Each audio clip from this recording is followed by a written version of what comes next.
విజయం. మరాఠీ మూలము శ్రీధర కవి గారికి నమస్కార సాష్టాంగ ప్రణామాలు.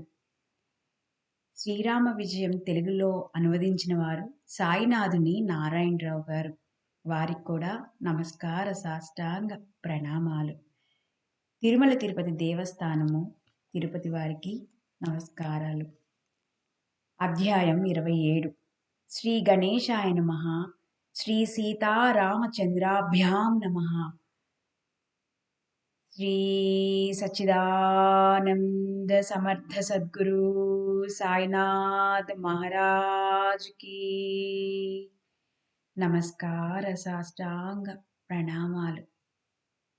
ప్రతి ఒక్క గురువుకు పేరు పేరున నమస్కార సాష్టాంగ ప్రణామాలు తెలుపుకుంటూ, సోమరిపోతూ పని పాట చేయకపోయినా, ఇల్లు వదిలి బయటకు వెళ్ళకపోయినా, పూర్వపుణ్యాన సకల జన సంరక్షకుడైన జగన్నివాసుడు వాని ఇంటికి వచ్చినట్లు, మట్టి తవ్వబోతే మాణిక్యాల పెట్టె అయాచితంగా లభించినట్లు మాకు ఇది యథార్థంగా సద్గురువు కృప వల్లనే లభ్యమైంది. ఎక్కువ శ్రమ లేకుండానే రామ విజయమనే రత్నాల భాండాగారం లభించింది. ఆ ఆనందానికి అవధులే లేవు. ఎంతో తృప్తి లభించింది. ఆ మందసాన్ని పరికిస్తే అందులో 7 సంచులున్నాయి. అవే సప్తకాండలు. ఒకదానికంటే మరొకటి రసవత్తరమైనది. ఆ సంచులను బాగా పరీక్షించి చూస్తే అందులో ప్రకాశవంతమైన భక్తి, జ్ఞాన, వైరాగ్యాలనే దివ్య నాణాలు ధగధగా మెరుస్తున్నాయి. చతురులైన శ్రోతలు, జ్ఞాన సంపన్నులైన సహాధ్యాయులు మూకుమ్మడిగా దగ్గర చేరి మాకు సమానంగా వాటా ఇమ్మని ప్రేమగా వాదులాడారు. ఇవి వాల్మీకి సంచులు. పూర్వపుణ్యాన లభించాయి. మాకందరికీ సమంగా పంచాల్సిందే అన్నారు.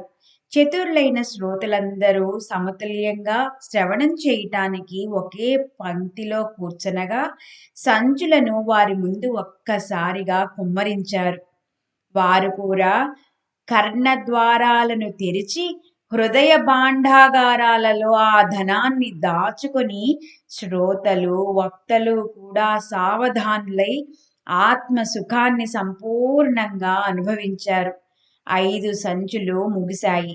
6వదైన యుద్ధకాండ విశాలము, గంభీరమైనది. కుంభకర్ణుడి నిద్రాభంగం.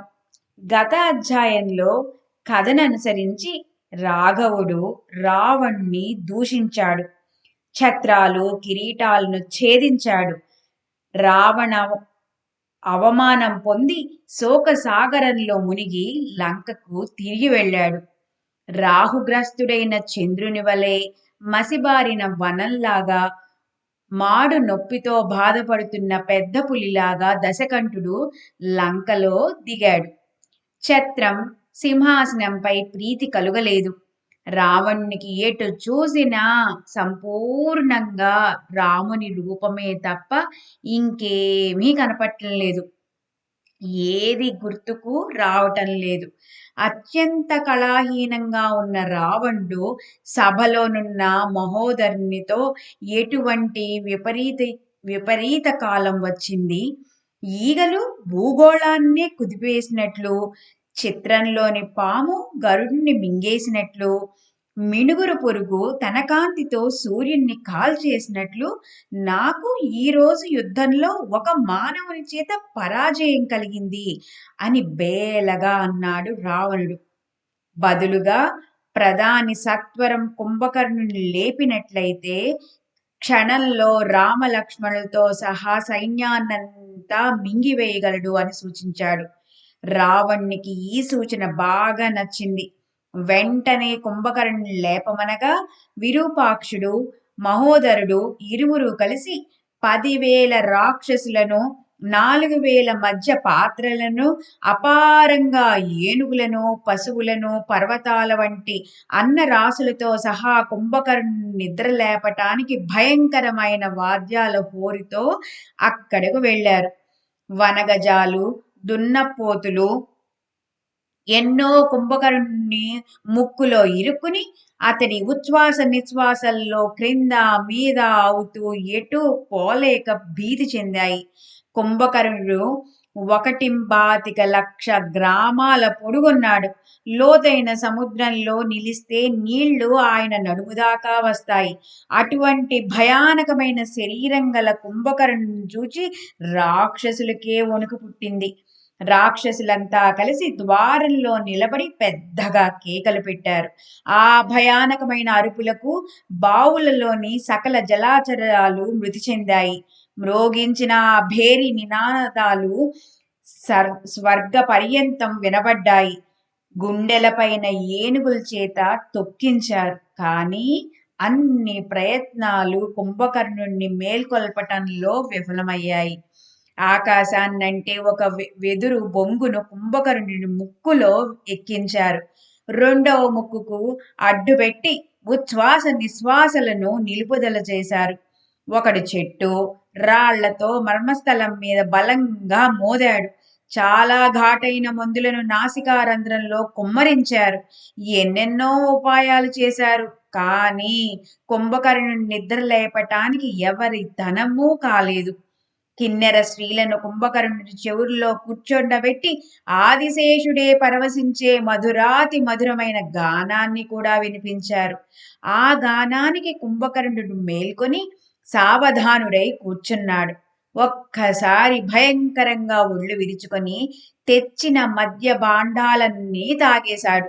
ఎదురుగా ఉన్న లెక్కలేనన్ని పశువులను నమిలేసి పళ్ళ సందుల్లో ఇరుక్కొని ఉన్న వాటిని తీసేసి అన్నము మాంసపు రాసులతో కలిపి మింగేశాడు. తర్వాత కళ్ళతోనే ప్రశ్నార్థకంగా ప్రధాని వైపు చూశాడు. వెంటనే ప్రధాని అతనికి వినయంగా నమస్కరించి సీతమ్మను అపహరించి మొదలు హనుమంతుడు లంకను కాల్చి రామలక్ష్మణులను తీసుకురావటం, నిన్నటి యుద్ధంలో రావణుడు పరాజయం పొందటం వరకు సర్వం పోసగుచ్చినట్లు వివరించాడు. అందువల్ల రావణుడు శోకతప్తుడై మిమ్ములను వెంటనే లేపమన్నాడు. రాక్షసులందరూ హతులయ్యారు. సర్వనాశనము సమయం ఆసన్నమైంది అన్నాడు. ఆ మాట వినగానే కుంభకర్ణుడు తటాలున లేచి యుద్ధానికి సన్నద్ధుడైనాడు. కానీ ప్రధాని రాజ దర్శనం చేసుకోమని సవినయంగా మనవి చేశాడు. కుంభకర్ణుడు రాజసభకు బయలుదేరాడు. అపారమైన లంకా దుర్గాలు కూడా కుంభకర్ణుడి కటి భాగం వరకే వచ్చాయి. రాక్షసులు ఆకాశాన్నించి వింత పదార్థం ఏదైనా తీసుకొచ్చారేమోనని దేవతలంతా పరుగులు తీశారు. కుంభకర్ణుడి ఆకారం చూచి లంకను చుట్టుముట్టిన వానరులంతా వెంటనే పారిపోయారు. కొందరేమో మూర్ఛపోయారు. ఆ సమయంలో విభీషణుడు రామునితో, స్వామి, అదిగో కుంభకర్ణుని నిద్ర లేపారు అన్నాడు. కుంభకర్ణుడి ఆకృతి చూచి రాముల వారు కూడా ఆశ్చర్యపోయారు.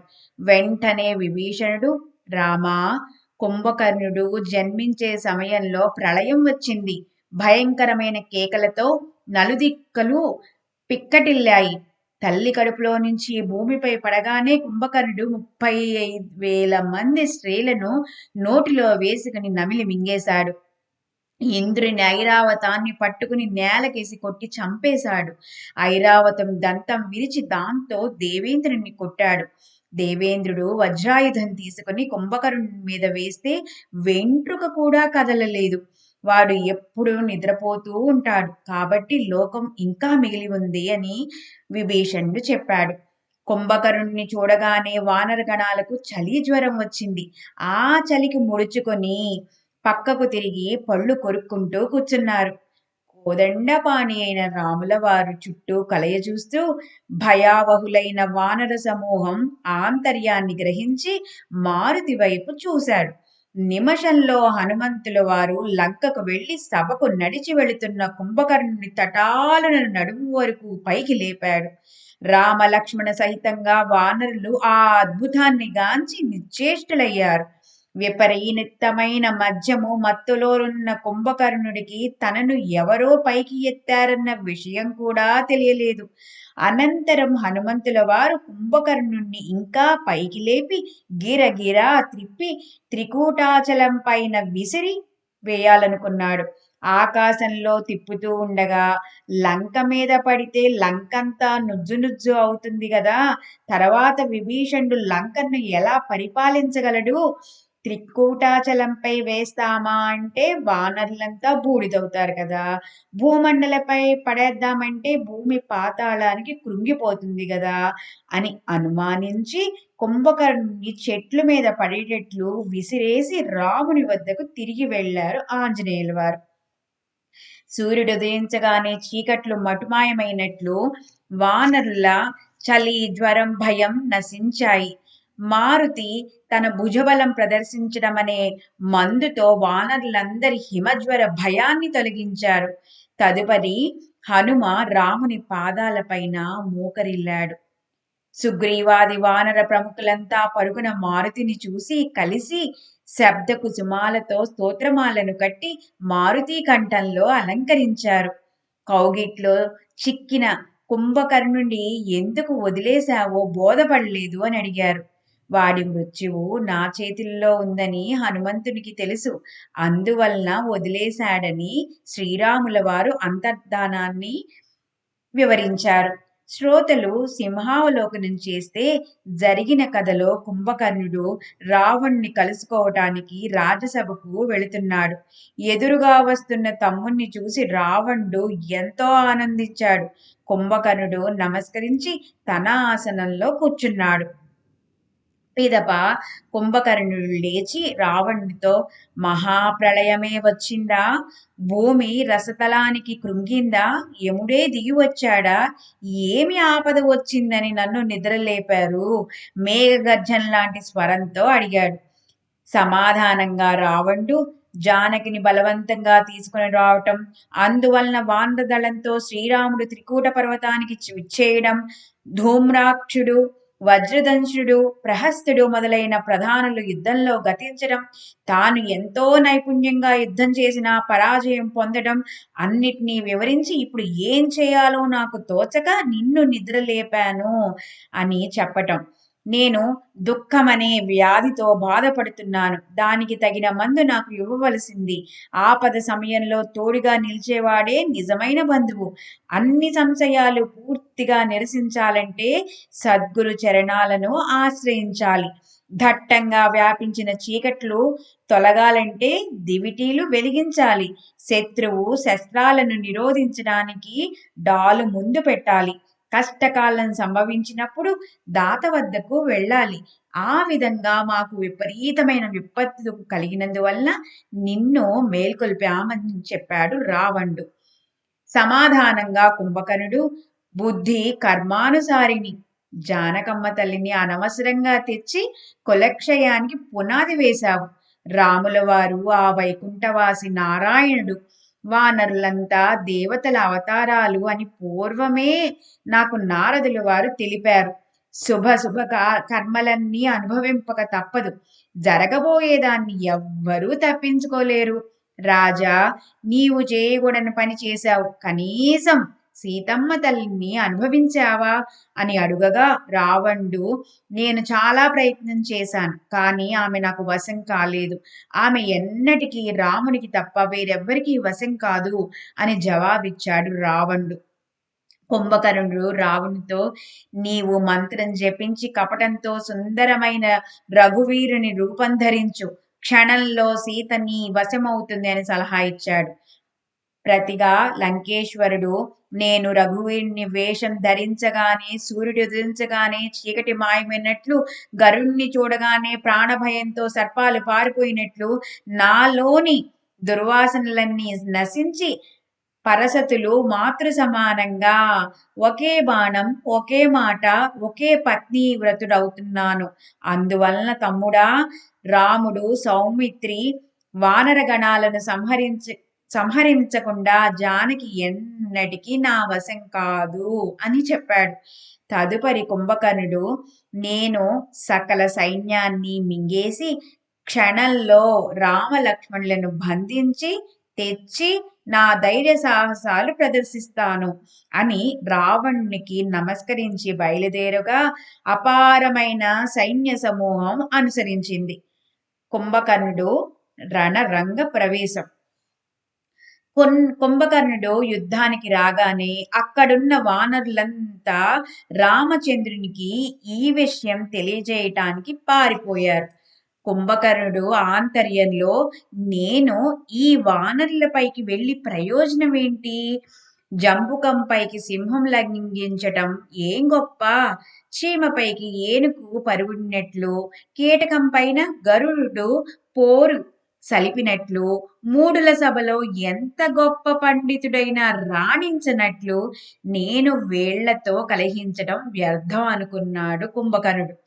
మొదట్లో అసంఖ్యాకమైన రాక్షస సమూహాన్ని చూచి తెలివిగా వానరులు పరిగెత్తారు.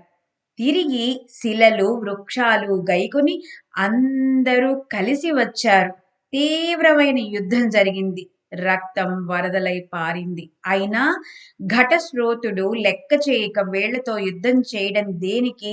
మూర్ఖులు వాదించిన పండితుల మనస్సు రంజలినట్లు, ఆంబోతులెంత పోట్లాడినా పెద్ద పులి లెక్క చేయనట్లు 18 పద్మాల వానర దళాలు పర్వతాలు పాషాణాలు వేస్తున్నా లెక్క చేయక కుంభకర్ణుడు లోహపు గుండుని తీసుకుని నేరుగా రామునిపైకి వెళ్ళాడు.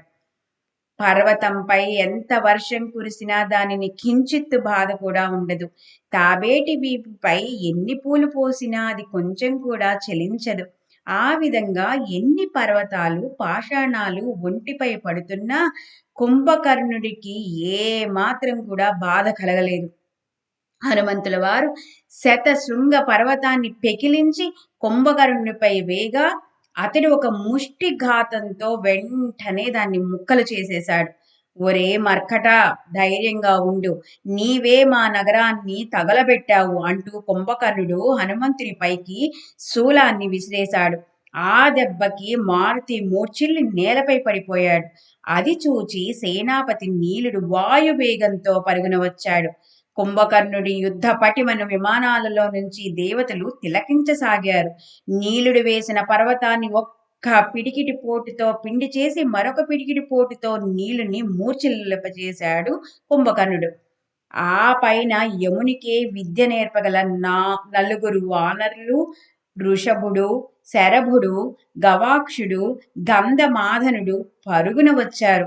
వారు 4 పర్వతాలను కుంభకర్ణుడిపై వేస్తే ఆయన ఒక్క గుద్దుతో వాటిని పిండి చేసి శరభుని, గవాక్షుని తన చేతి వేటితో నేల కూల్చాడు.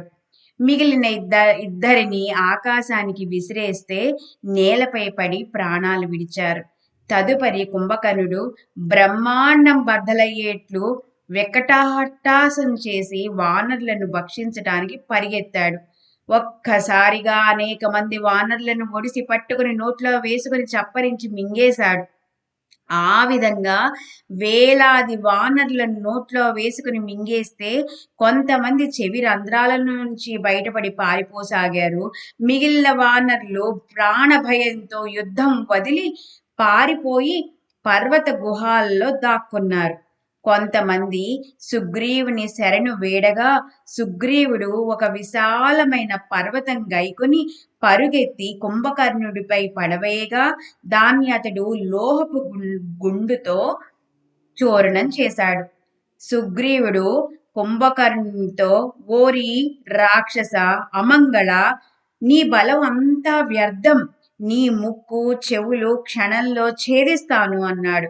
ఆ మాటలు విని విమానాల్లో ఉన్న దేవతా గణాలన్నీ సంతోషించాయి. నీ అగ్రజుడైన దశకంఠుడు దొంగ వలె పంచవటికి వచ్చి చిద్రత్నమైన సౌందర్యవతి అయిన జానకమ్మ తల్లిని దొంగతనంగా తీసుకొచ్చాడు. ఆ దొంగతనానికి శిక్షగా రావణార్జుడివైన నీకు ముక్కు చెవులు కత్తిరించి ఇప్పుడే శిక్షిస్తాను అని శపథం చేశాడు. ఒరే అల్పుడా, నీవు పెద్ద పెద్ద మాటలు మాట్లాడుతున్నావు. పరుగున వచ్చిన పక్షి బడబాగ్నిని ఆర్పివేసినట్లు, దోమ కోపంతో పర్వతాలన్నిటినీ మింగివేసినట్లు, తేలు తన తోకతో కుట్టి అగ్నిని ఆర్పివేసినట్లు, సాలీడు తన దారంతో ఐరావతాన్ని కట్టివేసినట్లు, ధగ ధగ మెరిసే సూర్యమండలాన్ని మినుగుడు పురుగు మింగివేసినట్లు, ఒరే బలహీనుడివైన వానరమా, నా ముందు కోపపడితే నల్లిలా నీ శరీరాన్ని నలిపివేస్తాను అని కుంభకర్ణుడు మాట్లాడుతూ ఉండగానే సుగ్రీవుడు ఒక పర్వతాన్ని ఎత్తుకుని కుంభకర్ణుడి గుండెల పైన పడవేశాడు. ఆ పర్వతం గుండెలకు తగిలి పిండైపోయింది. కుంభకర్ణుడు కోపంతో సుగ్రీవుని కాళ్ళు పట్టుకుని గిరగిరా త్రిప్పి నేలకేసి కొట్టడంతో సుగ్రీవుడు కుంభకర్ణుని చేతిలో నుంచి జారి ఆకాశ మార్గానికి ఎగిరాడు. కపిరాజు గ్రహమండలం వరకు ఎగిరాడు. కానీ కుంభకర్ణుడు తిరిగి చేజిక్చుకుని చంకలో ఇరికించుకున్నాడు. చంకలోని దుర్గంధంతో సుగ్రీవుడు ఊపిరాడక సతమతం కాగా, వాలి మా అన్నకు చేసిన దానికి ప్రతిగా నిన్ను ఈ విధంగా బాధపెట్టి కక్ష తీర్చుకుంటాను అని జయ జయ ధ్వానాల ఘోషలో కుంభకర్ణుడు వెనుదిరిగాడు. జటిలమైన సంసార జలంలో చిక్కిన సాధకుడు బయటపడటానికి ఎలా ప్రయత్నిస్తాడో ఆ విధంగా ఉంది కపిరాజు పరిస్థితి. దుర్గంధంలో పడిన ముత్యం వలె, బురదలో పడ్డ హంస వలె, కసాయి చేతిలో చిక్కిన నిర్మలమైన శ్రోత్రియ బ్రాహ్మణుడి వల్లే ఉంది సుగ్రీవుని పరిస్థితి. కుంభకర్ణుడు బాగా మత్తులో ఉన్నాడు. ఏ మాత్రం దేహస్ఫురణ లేదు. ఇది గమనించి చంకలో నుంచి సుగ్రీవుడు క్షణంలో జారుకున్నాడు. కన్ను మూసి కన్ను తెరిచేలోగా సుగ్రీవుడు కుంభకర్ణుడి భుజాలపై నిలబడి తన పని సాధించుకున్నాడు. రెండు విశాలమైన చెవులను రెండు చేతులతో పట్టుకుని పళ్ల మధ్యలో ముక్కును బంధించి ఒక్కసారిగా కుంభకర్ణుడి ముక్కు చెవులు పీకేసి ఆకాశానికి ఎగిరి రాముని పాదాల చెంతకు వచ్చి ప్రేమతో రాముని చరణాలకు ప్రణమిల్లాడు. ఒక్కసారిగా వానర్లు జయ జయ ధ్వానాలు చేశారు. దేవతలు పూల వర్షం కురిపించి సుగ్రీవుడు యశస్వి అని పొగిడారు. రఘువీరుడు సుగ్రీవుణ్ణి కౌగిలించుకున్నాడు. సుగ్రీవుడు ముక్కు చెవులు పీకేసినా కుంభకర్ణుడికి ఏమీ తెలియలేదు. కుంభకర్ణుడికి జరిగిన అవమానం రావణునికి తెలిసి ఎంతో విచారించాడు. మంగలిని పిలిపించి ఆకాశాన్నంటే మెదళ్లను తెప్పించి వానికి అద్దం కట్టి 7 అంతస్తుల మహాద్వారంపై మంగల్ని నిలబెట్టాడు. కుంభకర్ణుడి ఎదురుగా అద్దాన్ని చూపించారు. తెగిపోయిన ముక్కు చెవులను అద్దంలో చూచుకున్న తర్వాత చంకలో నుంచి సుగ్రీవుడు తప్పించుకున్నాడన్న విషయం అప్పుడుగానే కుంభకర్ణుడికి బోధపడింది. అగ్నిపూలతో పర్వతం ఎర్రబారినట్లు కుంభకర్ణుని మొహం రక్తసిక్తమైంది. తన స్వరూపాన్ని చూచుకుని మనస్సు కలత బారగా కుంభకర్ణుడు మనస్సులో, నేను ఊరికే తిరిగి వెళ్ళి దశగ్రీవునికి ఏం చెప్పేది, ముఖం ఎలా చూపించేది, కపులతో సహా రామ లక్ష్మణులను యుద్ధంలో మింగివేయడానికి క్షణం కూడా పట్టదు, భూమిని తలకిందులు చేసి దేవతలందరినీ నాశనం చేస్తాను అని తలపోసి కుంభకర్ణుడు వెనుతిరిగాడు. పళ్లతో పెదవులను బిగబట్టి చావు కేక పెట్టాడు. దాంతో భూగోళమంతా దద్దరిల్లింది. తిరిగి కుంభకర్ణుడు రావడం చూచి వానరులు పరుగెత్తి శరణు శరణు అంటూ రఘుపతిని శరణుజొచ్చారు. రాఘవుని లక్ష్యంగా పెట్టుకుని కుంభకర్ణుడు పరిగెత్తాడు. దారిలో అపార బల సంపన్నుడైన లక్ష్మణుడు కుంభకర్ణుడి యుద్ధానికి పిలిచాడు. ఒక్క క్షణం ఇక్కడ నిలువు, నా శరకౌశలాన్ని చూడు అని పిలిచిన కుంభకర్ణుడు ఆగక రాముని వైపు పరిగెత్తాడు. మిక్కిలి కోపంతో సౌమిత్రి కుంభకర్ణుడిపై 7 బాణాలు వేశాడు. కాని అవి మొత్తం కుంభకర్ణుడి శరీరంలోనికి ప్రవేశించి లుప్తమైనాయి. సౌమిత్రి లెక్కలేనన్ని బాణాలు వేయగా పర్వతం ముందు పూలవాన కురిసినట్లుగా ఆ బాణాల తాకిడిని కుంభకర్ణుడు లెక్కే చేయలేదు. ఇది గమనించి ఒక గద తీసుకుని విభీషణుడు అన్న వద్దకు పరుగున వచ్చాడు. ముక్కులేనివాడా, ఒక్క క్షణం నాతో యుద్ధం చెయ్యి. నేను పూర్వమే రావణునికి ఎంతో నచ్చ చెప్పాను. కానీ అసభ్యమైన కామ వికారంతో నా మాటలు వినక తెలివి తక్కువగా ప్రవర్తించాడు. ప్రియవచనాలు చేదుగా ఉంటాయి. చెడు ఎప్పుడు మనసుకు తీయగా ఉంటుంది.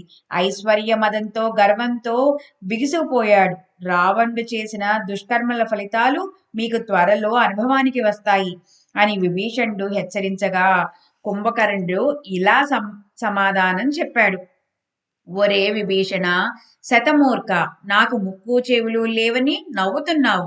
నేనెవరో సరిగ్గా చూడు. ఇంతవరకు నేనెవరో నీకు సరిగ్గా తెలియదు. కులక్షయమవుతుందని నీవు ఇక్కడికి వచ్చి వేళతో కలిశావు. నీ ముఖం నాకు చూపించకు, లేదా క్షణంలో నీ ప్రాణం తీస్తాను. రాక్షసులలో నేను సింహం వంటి వాడిని. నీవు జన్మతః నక్క వంటి వాడివి. నీవు కులానికి నిప్పు పెట్టిన వాడివి. కానీ మాకు తిలాంజలి సమర్పిస్తానని కులోద్ధారణ కొరకు నిన్ను వదిలేశాను. నీవు వేగంగా రాముని వెనకకు వెళ్ళు. నేను ఈ రోజు తప్పక క్షణంలో వానరసేనంతా మింగేస్తాను అన్న మాటలు విని విభీషణుడు వెనకకు తిరిగాడు. కుంభకర్ణుని వధ విందాం. కుంభకర్ణుడు లోహపు గుండెతో రాముని పైకి పరుగున వెళ్ళాడు. కుంభకర్ణుని చూచి శ్రీరాముల వారు, ఈనాడు నా బాణానికి నీవు యోగ్యుడివైనావు. నీవు ముల్లోకాలను పీడిస్తున్నావని తెలిసి నేను అవతరించాను. నీవు మింగిన వానరులందరినీ నిన్ను చీల్చి బయటకు రప్పిస్తాను. నీకు మరణమాసన్నమైంది. జాకరూకునివై నా వైపు చూడు అంటూ సూర్య కులభూషణుడైన రాముడు వింటిని ఎక్కుపెట్టాడు. ఆ ఆది పురుషుని ప్రతాపం వేద శాస్త్రాలే వర్ణించలేకపోయాయి. రణరంగధీరుడైన రఘువీరుడు చీకటి ముగియగానే దినకరుడు ఉదయాచలాన విరజిల్లినట్లు కుంభకర్ణుని ఎదుట నిలిచాడు. రాముడు కుంభకర్ణునితో, నీవు యమపురికి వెళ్ళు. నీ వెనుకనే రావణ్ణి కూడా పంపుతాను. లంకలో విభీషణ్ణి నియమిస్తాను. ఆకాశంలో సూర్య చంద్రులు పరిభ్రమించేంత వరకు విభీషణుడు రాజ్యం చేస్తాడు అన్నారు రాముల వారు. దానికి బదులుగా కుంభకర్ణుడు, నీవు జన్మాంతర శత్రువునన్న విషయం మాకు ఎరుకే. నీకు శక్తి సామర్థ్యాలు వర్ణించావు, కానీ నీ ఆటలు నా ముందు సాగువు. పంటికి తగలకుండా కపిసేనంతా మింగివేయగలను. నీవు ఖరదూషణ త్రిశూరులను వధించావు. వాలిని మోసంతో సంహరించావు. నేను నిద్రలో మునిగి ఉన్నప్పుడు ముల్లోకాలు నిన్ను వీరుడని కొనియాడాయని తెలుసు. అందుకే ఇప్పుడు నేను వచ్చాను. వనచరాలను పీడించే ఏనుగు సింహము ఎదురుపడగానే నిర్వీర్యమవుతుంది. మేఘాల ముందు ఎంతటి అగ్నిజ్వాలైనా క్షణంలో చల్లారిపోవలసిందే. ఆ విధంగానే నీవిప్పుడు ఏది నీ నిర్వాణ బాణం వదులు అని ప్రగల్భాలు పలికాడు. అన్నీ విని రఘునందనుడు వింటికి బాణాన్ని ఎక్కుపెట్టాడు. ప్రళయకాలంలో మెరుపుల వంటి అమోఘమైన రాఘవుని బాణాలను రాక్షసుడు నోటితో మింగేశాడు. అసంఖ్యాకంగా పైన పడే బాణాలను మింగివేసిన కుంభకర్ణుని సామర్థ్యానికి వానరులు భయభ్రాంతులయ్యారు. గంగానది అంతా సముద్రంలో కలిసినట్లు బాణాలన్నీ కుంభకర్ణుని నోట్లో కలిసిపోయాయి. కుంభకర్ణుడు ప్రచండంగా గర్జించగా ఆ కేకకు బ్రహ్మాండమంతా దద్దరిల్లింది. జలచర వనచరాలెన్నో గతించాయి. మడ్గరాన్ని చక్రాకారంలో త్రిప్పి రామునిపై వేయాలనుకున్నాడు. ఇంతలో రణరంగ ధీరుడైన రాముడు దివ్యాస్త్రాన్ని వెలికితీసి మంత్రించి బాణానికి చివర ప్రళయాగ్నిని నింపి ఆకర్ణాంతం సారించి బాణం విడిచాడు.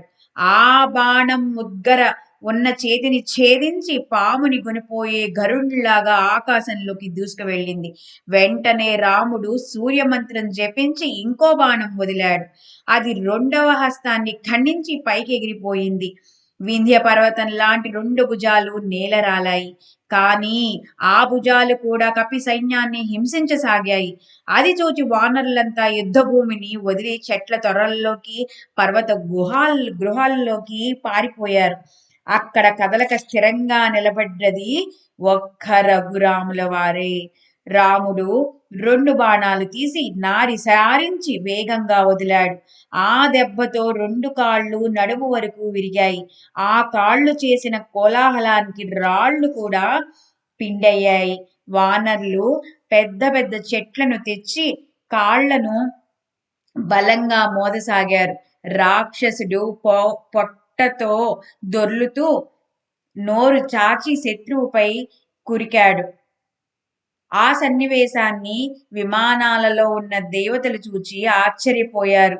ముక్కులో నుంచి, కళ్ళలో నుంచి, నోటి నుంచి కుంభకర్ణుడు క్రోధంతో నిప్పులు కక్కసాగాడు. అప్పుడు శ్రీరాముడు భీమకాళాస్త్రాన్ని సంధించాడు.